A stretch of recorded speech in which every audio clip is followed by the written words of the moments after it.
Hi everyone, my name is Anita Ladhani. I'm a licensed clinical social worker and an energy practitioner. And today I want to talk to you about my recent trip to Spain and what happened when we rented a car. So we spent 3 glorious days in Madrid and we were on our feet, and then we were going to we walked everywhere, which is what I meant. And then we rented a car, and then we were driving that day from Madrid to Toledo, which is about an hour drive. We were going to spend a couple hours there, and then we were going to drive to Cordoba and spend a few days there. And so as we went to the rent-a-car place and we rented our car, and this happened to be a hybrid, Kia Niro hybrid. And, first it wouldn't start. So I was a little concerned, but I got it to start. And then the minute I got it to start and I started to drive off the lot, it had this weird, we're almost, getting there, and the beeping just wouldn't stop. Like, this was not like a little, simple beeping. Excuse me. This was a really annoying beeping sound. Like beep, beep, beep, beep, beep, to the point where we were like, okay, just turn the music up, louder. Now, we get to Cordoba, we spend a couple of days there, and the last day, we didn't use our car when we were there. We parked that night. And then 3 days later, we picked up our car from where we had parked it and started to drive to Sevilla, which was another 2-hour drive. And as we're getting halfway there, I look at the dashboard and it says tire pressure was like 17. It should be 36. So I'm going, okay, guys, this is a problem. And we had already left Cordoba. So we pulled around and we stopped at a gas station and we pumped some air up. We built the tire pressure comes up, and we're like, okay, let's keep going. And we make it to Sevilla. We park our car. We had a tour scheduled, so we quickly do the tour. 3 hours later, we come back to the car. We get in the car and we're driving to our Airbnb, and the beeping sound is continuous. And now it says the tire pressure is like 7 or 8. And we're like, so we literally pulled over. We were down the street from our Airbnb. Again, little cobblestones, right? Narrow streets. And I get out and I look, and the tire is basically flat. So thank God we had a parking spot. So the boys basically changed the tire. And I went and, checked into our Airbnb because I was supposed to meet the woman there. And we come back and the woman says, well, why don't you just call the rental car company? Ding, ding, ding, ding, ding. Didn't even think of that, right?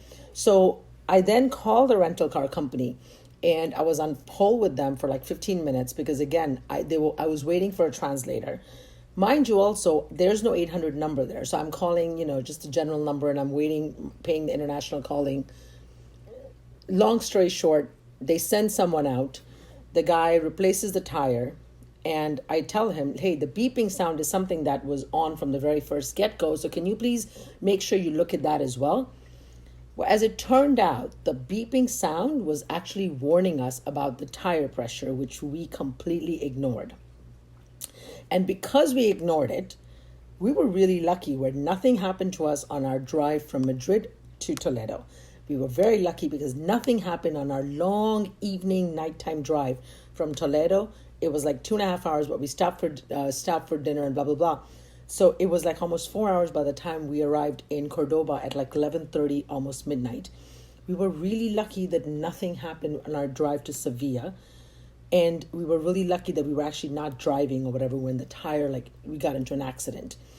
And this was such an important lesson because the beeping sound was happening from the get-go.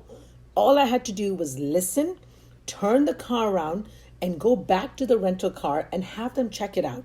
And they would have just given us a new, rent a car, or they would have given us just change the tire, but they would have known, right? Instead of that, I ignored the beeping sound and assumed it was nothing, thought I knew it all, and in essence, put myself and my boys at risk. Now, we were really lucky where nothing severe happened, but in life, this is just such a reminder because in life, there's always the initial beeping sound. There's always the initial warning, right? There's always, whether it's aches and pains that, we ignore, whether it's your intuition, which is God speaking to you, that we ignore. There's always a warning. Maya Angelou says, and Oprah says, first there's a little whisper, the warning is a little whisper and we ignore it. Then it's a little, tap on your shoulder and we ignore it. Then it's like, you get a sort of knock on your head and we ignore that until the roof falls on our head. Then we're like, oh, how did I miss the warning signs? Hello, the warning signs were there all along. And renting a car and ignoring the beeping sound was such a visceral way of learning this lesson. Again, don't ignore the beeping sound. Pay attention, respond to it, because you avoid a lot of calamities further on if you just pay attention to the little sounds. It may be about people in your life. If you have people in your life and you're being warned about them, pay attention. If something doesn't feel right, pay attention. That's your intuition. That's God talking to you.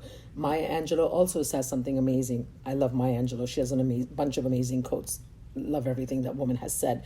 She says, pay attention. She says, when someone shows you who they are, believe them the first time, right? When someone shows you what their character is, believe them the first time. But coming back to this lesson, pay attention to the beeping sound, because the beeping sound is there as a warning. If we don't pay attention and do something, it will get bigger. So anyways, love and light. Take care. God bless. Bye-bye.